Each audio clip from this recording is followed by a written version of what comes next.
All right. I just got off Dave Buschur's site. Okay.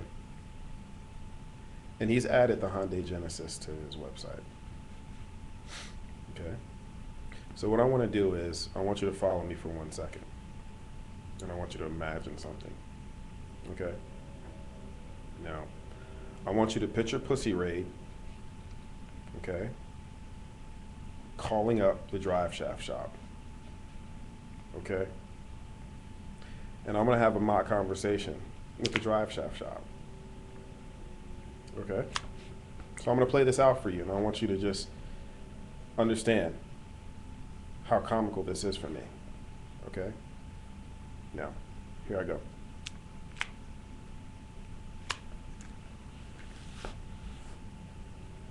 Yeah, hello? Yeah, I want to talk to someone about drive shafts? Yes, sir. Okay. What am I driving?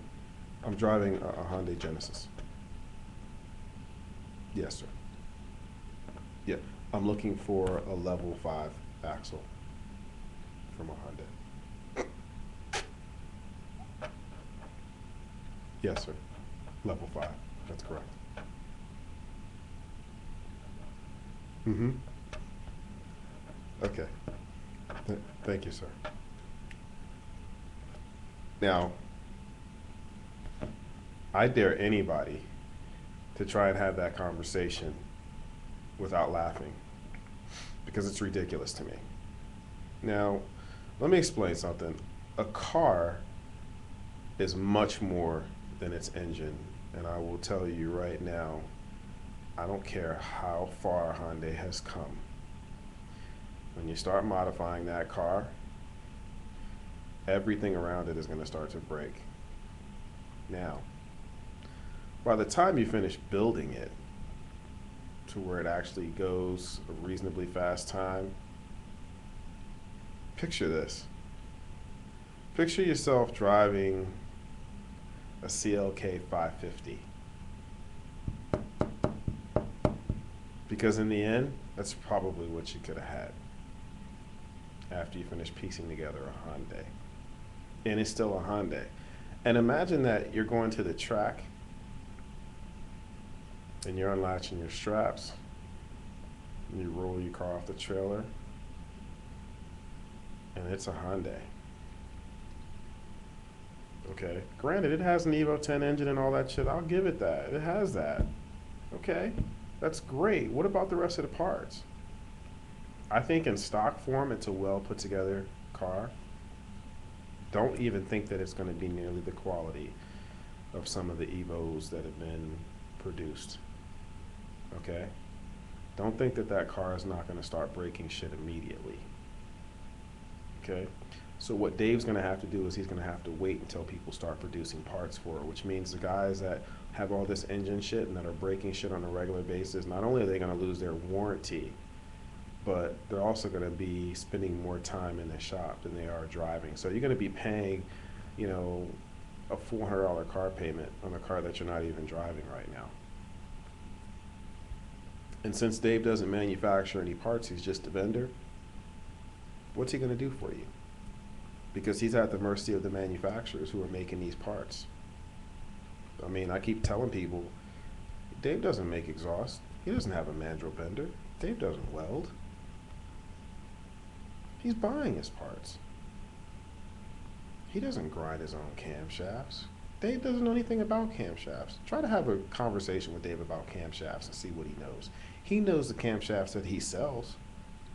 Try to have a comparisons talk with him and see. He can only tell you what he's tested. He probably knows the Junes. He copied those forever. You know, Dave, I keep telling people, Dave's not technical, he's tenacious. Dave will go out there and he will buy everything that he can and test it until he finds that combination. Then he writes it all down and then he just repeats that.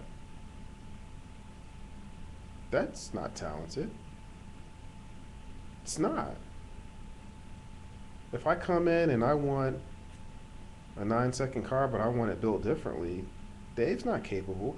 Let me tell you something. it was funny to me then when you guys commented about all-wheel drive motorsports being the first full interior street car in the eights, how you guys said that if it wasn't for Dave, he wouldn't have accomplished what he accomplished. But it's amazing to me that you guys don't even see the fact that he wasn't able to accomplish it himself. So how do you teach somebody to do something that you can't do? When it comes to something mechanical, or when it comes to engineering, or when you don't have those capabilities, those detailed capabilities, how are you able to teach somebody? Like, let's just say I'm dealing with an unlimited budget. Whatever business I'm in, let's say art supplies. I love racing, so I want to promote my business with a race car. You know what I mean? Because I can travel the country and I can promote my business and with a race car, and that's the way I choose to spend my money to do it. $150,000 budget, I want to go as fast as AMS. Dave's only been 880s, and he went that in '07. So what has he done for the past 2 years? People keep saying, oh, Dave's the best. What has he done? It's '09. What has Dave done in the past 2 years? I dare anybody to try and tell me through comments. Tell me what he's accomplished through DSM, through Evos, through the Mitsubishi platform. What has he done?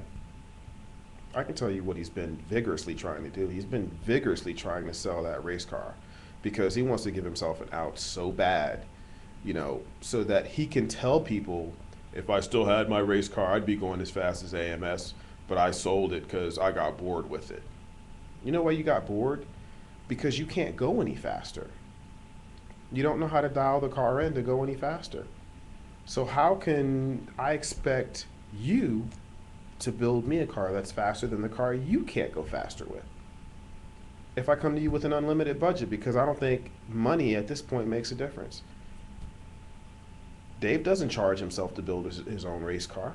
Why is it that he can't go faster than 880s? And people say 880s is fast. It's fast. TurboTrix is going 880s. Lucas English is going 890s.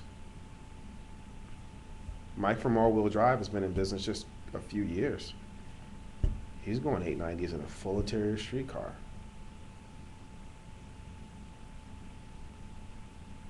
Whereas Dave is just sitting dormant on an 880 time for 2 years and hasn't made any progress.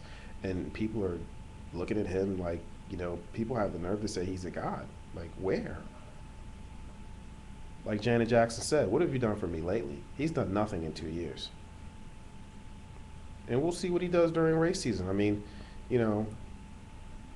if he doesn't sell that car before race season, he's going to have to produce something. And right now, like I said, AMS is going 4/10 faster with the same mile an hour. And they could probably go faster if not for the mechanical difficulties that they're facing at this point, going the speed that they're going. If they could figure out how to combat the problems that they're having mechanically, they'll probably be the first ones into the sevens, which means they'll be a second faster than Dave. So what does that mean to you guys? And then what are you expecting to do with the Evo 10? TurboTrix is already darting sleeve to block. They're building it for a customer right now as we speak, and they're probably going to be the first into the nines. And obviously the customer that, commissioned them for this build really has the faith in the fact that they can get it done. And I have the faith in the fact that they can get it done too. It's no question. So Dave is just playing catch up at this point. He stated in the forums that he let his Evo 10 sit for months, lost interest in it. And he lost interest in it because he's just lost. Dave is like a 5-year-old boy standing in the middle of the forest with nobody. All he turns and turns and turns, and all he sees is wilderness. He has no idea where he wants to go. He is completely lost, crying inside to try and figure out how he can get himself out of this mess. And you guys don't even see it. My words are coming true. And we'll see during race season this year what he does. He can set it up and say, oh, Daniel's lost interest. We just fight when we go to the track. Listen, if you fight with your own brother, that speaks volumes to me. You think what, he's just going to pick up and start building 9-second Evo 10s? Picture that. It's not going to happen, people. Wake up.